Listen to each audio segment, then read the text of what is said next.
Salam kerahiman. Hari ini kita ketemu lagi di pengajaran dengan judul Aku Haus, yaitu pertemuan yang ke-16. Kita tetap masih membahas tentang penderitaan. Ada 4 poin yang akan kita bahas bersama-sama hari ini. Suster Faustina memperoleh kekuatan dari Sakramen Maha Kudus. Itu ada di nomor 73. Dalam penderitaannya, Suster Faustina berlindung pada Yesus. Ada di 247. Suster Faustina menderita dalam diam. Di 1760, dan dalam penderitaannya, Suster Faustina menyenangkan dan memuliakan Tuhan. Ada di 1691. Kita mulai ya. Kalau Bapak Ibu baca dari diary nomor 73, di situ dikatakan oleh Suster Faustina, begitu gulita malam yang menyelimutiku. Kendati begitu gelap awan yang menyembunyikan cakrawala, aku tahu bahwa matahari tidak pernah akan tenggelam. Satu iman, satu pengharapan, walaupun dia belum lihat, tapi dia punya satu keyakinan, walaupun gelap gulita, walaupun cakrawala tertutup dengan kegelapan, tapi dia tetap punya iman bahwa matahari tidak pernah akan tenggelam. Begitu pula dengan iman kita seharusnya. Kita punya pengharapan yang besar, itu yang menjadi harapannya Yesus kepada kita. Dikatakan, bila pengharapanmu besar. Jadi Yesus memang berharap kita punya pengharapan yang besar. Dan hal ini baru keluar dari diri kita, dari dalam kita, pada saat kita mengalami sesuatu. Dalam hal ini, Suster Faustina mengalami penderitaan. Jadi dia mau katakan, walaupun awan menutupi cakrawala, walaupun malam begitu gelap, tapi dia enggak fokus pada masalahnya. Dia enggak titik pada masalahnya, tapi dia punya pengharapan yang besar, di mana dia katakan matahari tidak pernah tenggelam. Meskipun aku tidak dapat memahami engkau dan tidak memahami cara engkau berkarya, bagaimanapun aku mengandalkan kerahiman. Kita sering ya, kita bertanya atau kita juga sering mendengar orang lain bertanya, apa ya maksudnya Tuhan dengan keadaan ini? Saya sudah berbuat baik, saya bertobat, saya menyesal, tujuan saya ingin menjadi benar, menjadi baik, tidak berdosa lagi, tapi kok malahan masalahnya datang bertubi-tubi. Ada seorang ibu ya bercerita kepada saya tahu saya salah. Saya tahu saya menyembah hal-hal yang gak berkenan pada Tuhan, menyembah berhala. Tapi setelah saya tahu Tuhan, saya berserah pada Tuhan, saya mengandalkan Tuhan, saya lupakan semuanya. Penyembahan berhala ya, yang membuat dia jadi sehat, jadi kaya, itu dia tinggalkan. Karena dia tahu, dia mau ikut Tuhan. Tapi apa yang terjadi? Jalannya bukan menjadi semakin lancar, malahan jalannya sepertinya mengalami banyak kesulitan. Sampai akhirnya dia berkata, kok saya mau jadi baik, saya bertobat, saya mau ikut Tuhan, kok malahan hidup saya makin menderita, hidup saya makin berantakan, semuanya gagal. Begitu pula dalam hidup kita sehari-hari sekarang ya.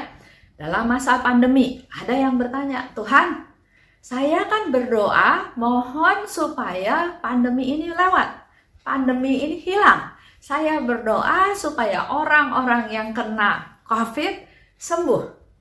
Saya kan berdoa baik, Tuhan. Kok doa saya nggak dikabulin? Begitu banyak yang meninggal.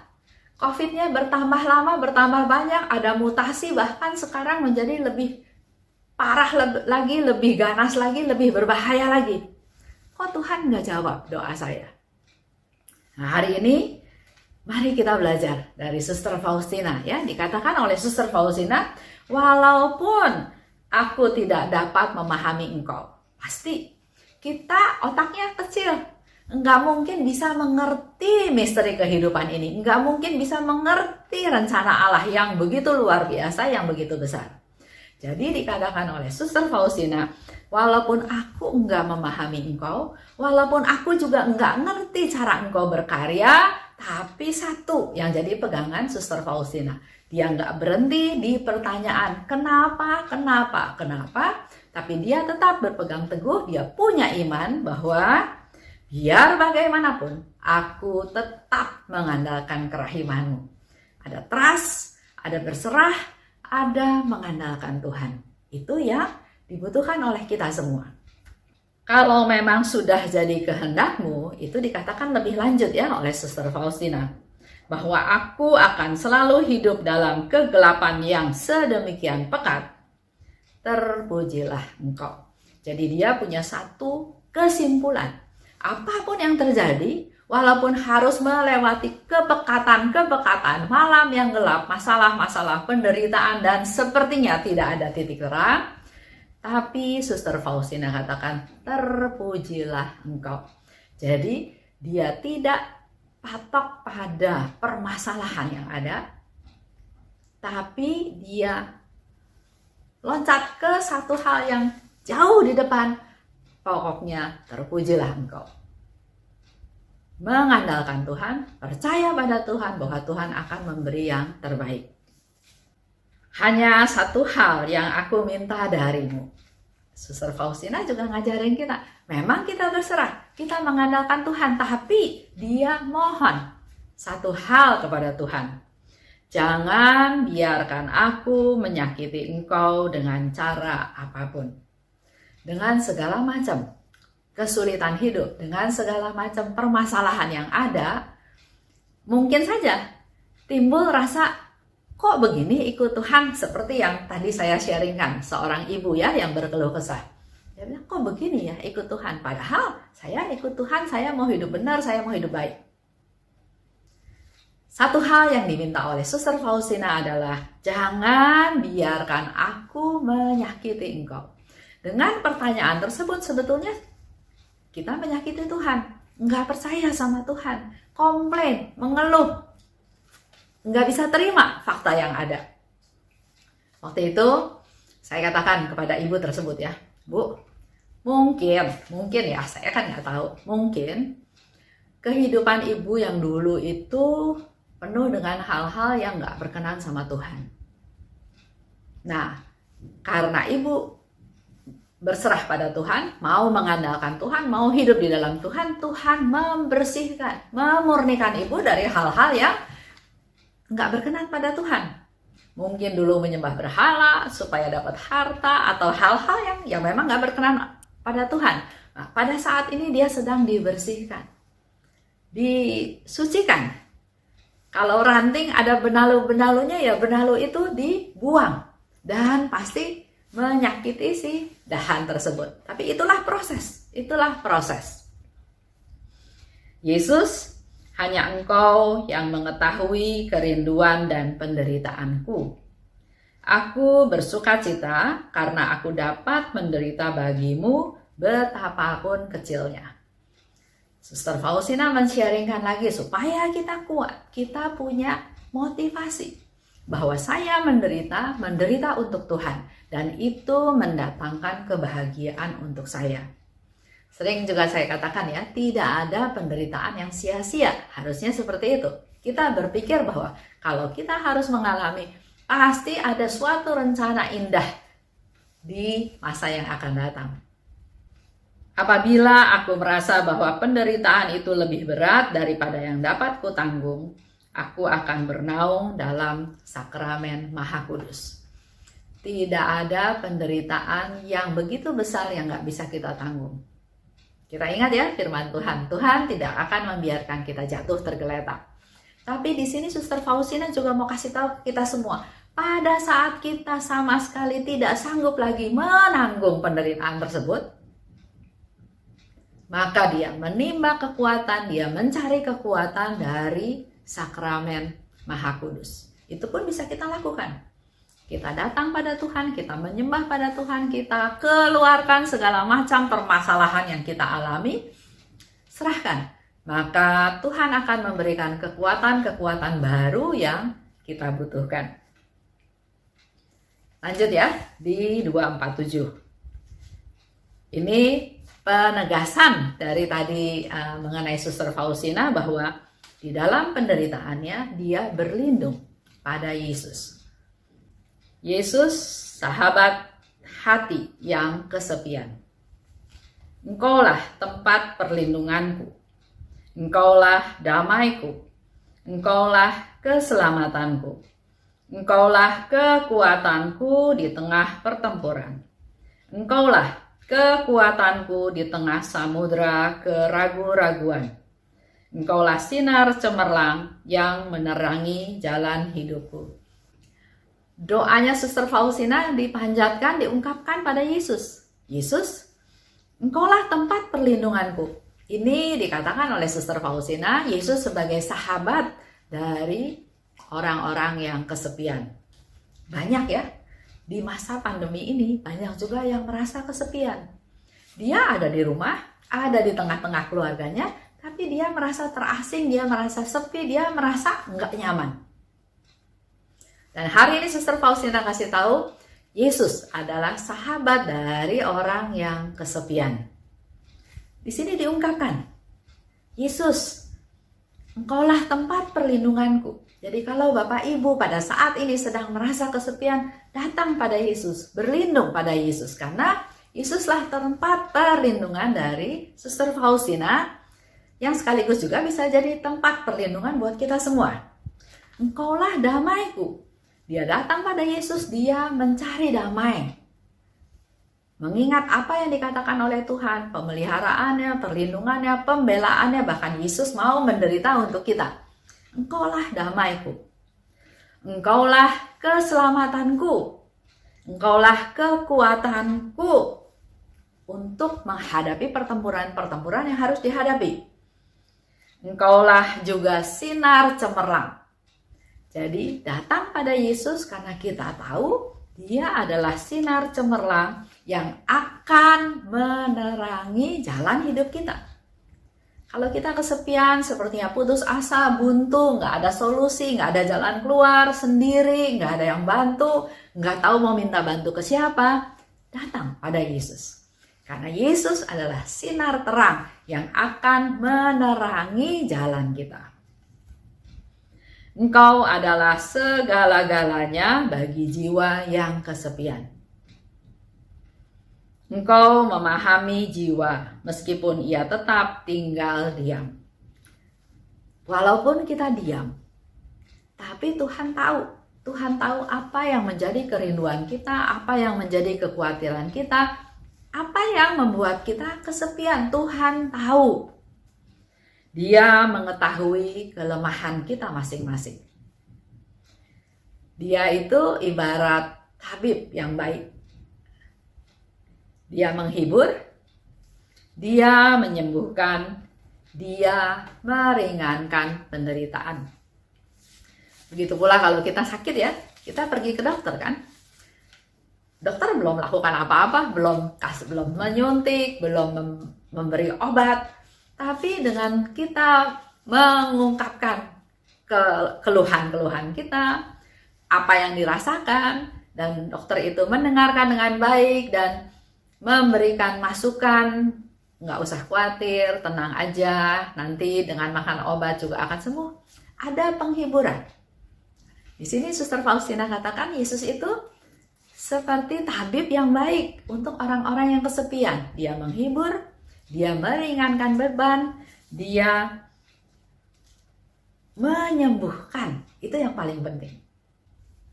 Lanjut ya. Suster Faustina juga bercerita bahwa di dalam penderitaannya dia diam.